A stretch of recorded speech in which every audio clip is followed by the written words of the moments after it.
Hi. Hi. If you're a new community manager in the block, say hi. Hi, guys. Today's going to be a really unconventional yet very short video because I want to share a few tips with new community managers in the block. So, if you're a community manager, say hi. Okay, so without wasting too much time with intro, I'd like to just go straight to the point. So, as a new community manager, I have these 5 tips for you that I think would help you get settled in. And the first one is understanding your community.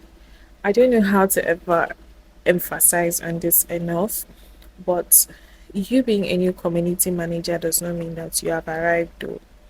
It simply means that there's work for you, there's work that needs to be done.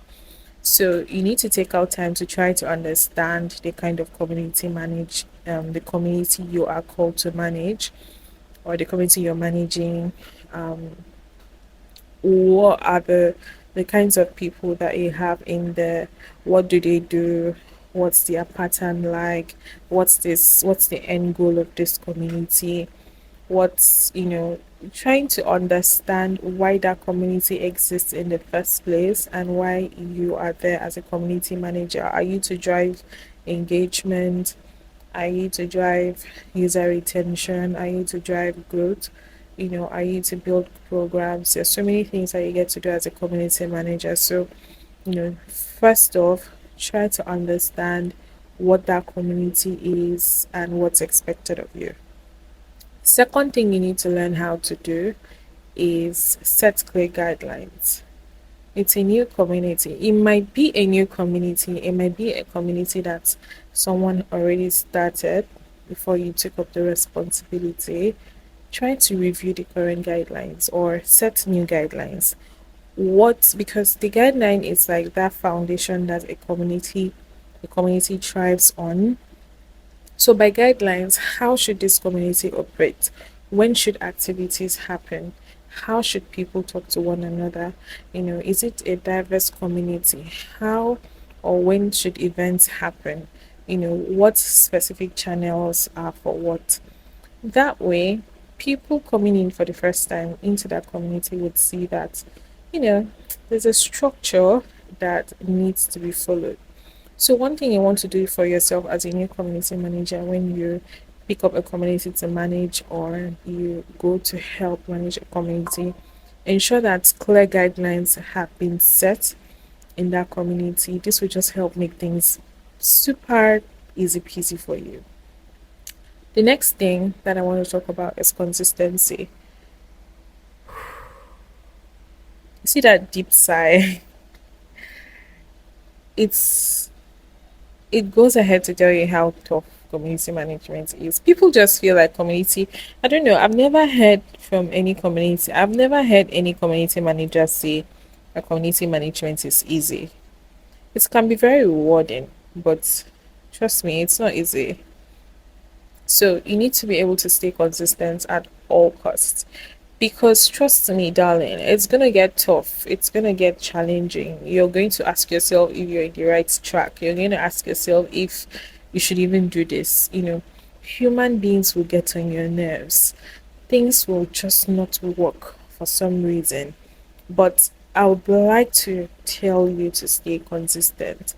The thing with community management is there's this feeling of reward that you have when you've been able to achieve a thing also in your community. So try to stay consistent. You're going to experience all those challenges, fails. You're going to get through a period where people will not listen to you, or where people talk to you in a very insensitive way, or where things will not just speak up. People will not engage. You'll just find yourself being the only person talking in the channel. But stay consistent. Over time, people usually feed off on the energy that you provide. So if you're not consistent or if you give up easily as a community manager that's just trying to build a community, what do you expect the people in the community to do? I mean, you're giving up, so they will as well give up. So the fact that you've not given up, you keep pushing content, you keep finding ways to keep everybody engaged, Over time it's going to pick up and they will be the ones even driving conversations, not you. So it's actually a very rewarding experience.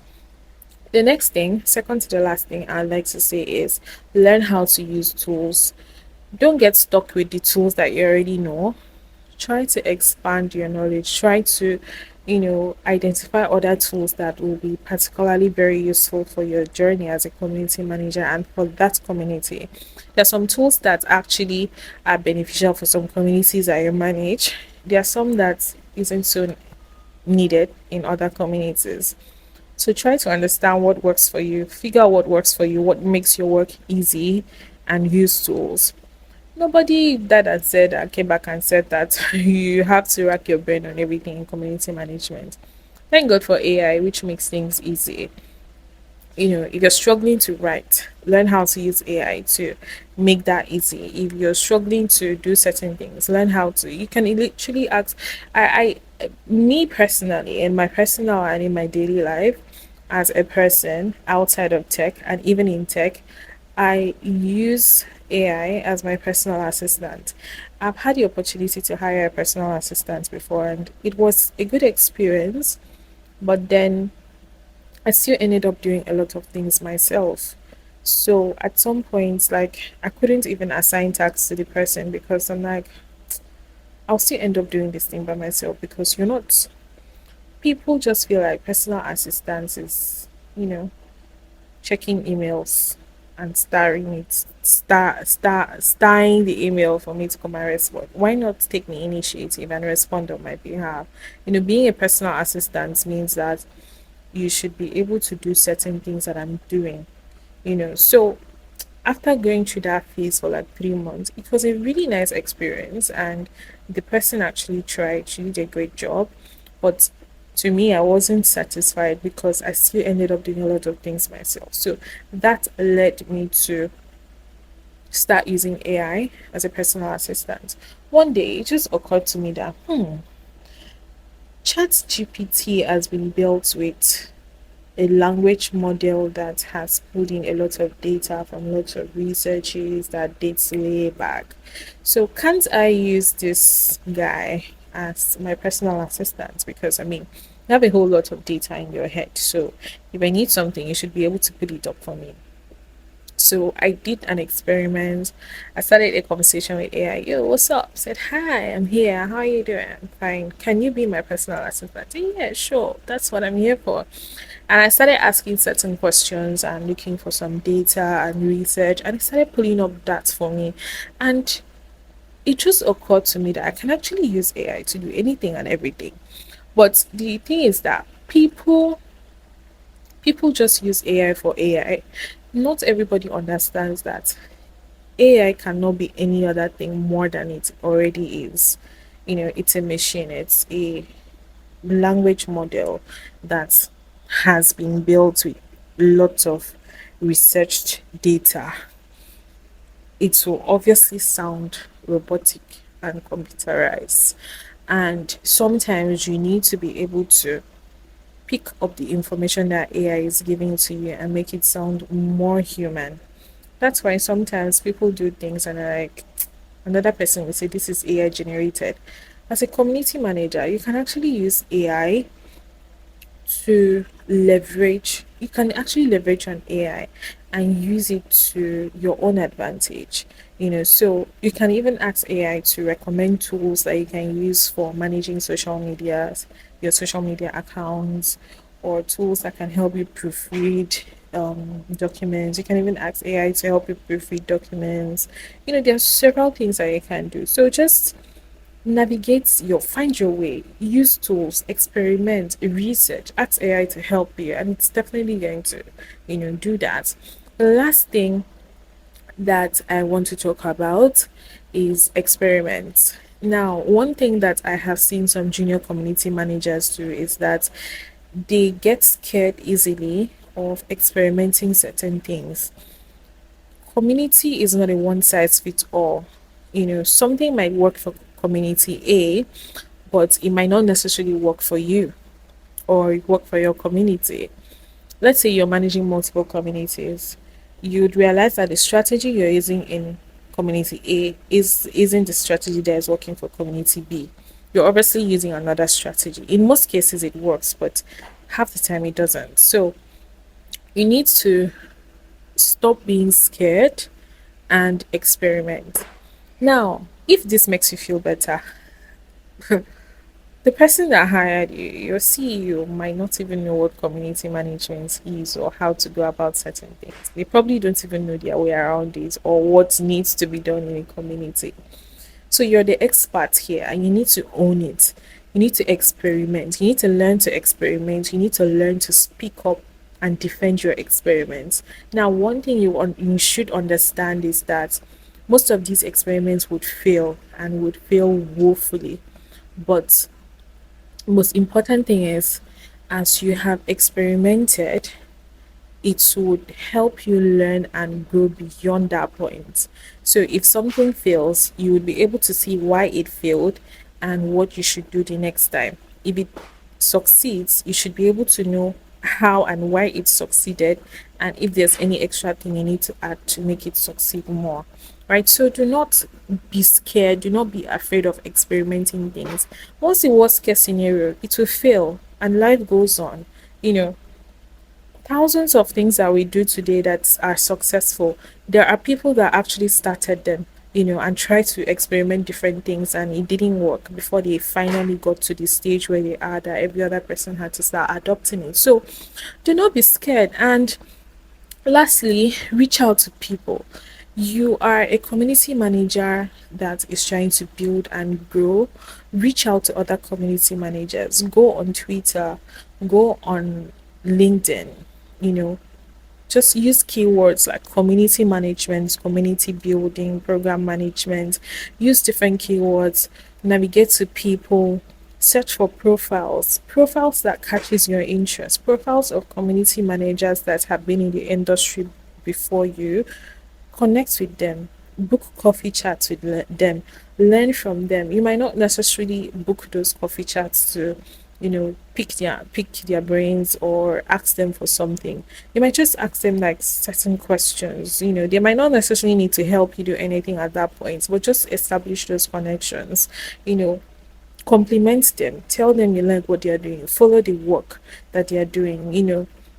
If they do something that is of interest to you, try to ask questions. So what's the thought process behind this thing?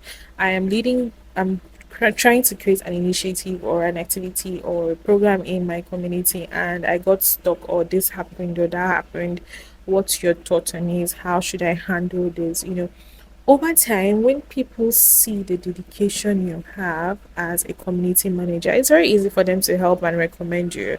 So, as a new community manager in the block, trust me, if you can follow through these 6 steps and even more things, because I believe that I'd like to believe that this is not all. Like, the things that we feel we know is not, I wouldn't say it's all there is. If you want to do like a more in-depth research or ask other community managers for their own perspective, you definitely get to hear different things.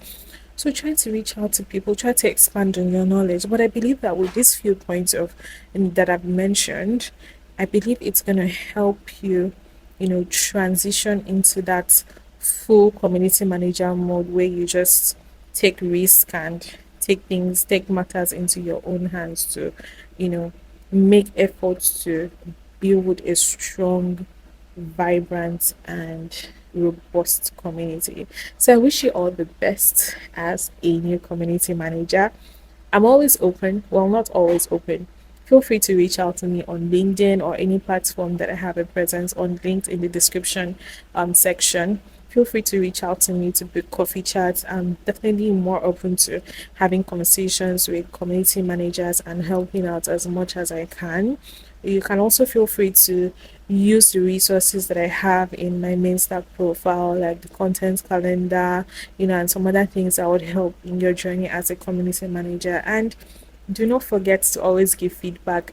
This helps me know that the things I'm creating are actually useful to the next person. So see you in my next video. And if you've not watched my video on the skills a manager should have, feel free to click on any of these Yeah, I'm gonna link it somewhere. So feel free to click on that and watch and see you in my next video. Bye bye.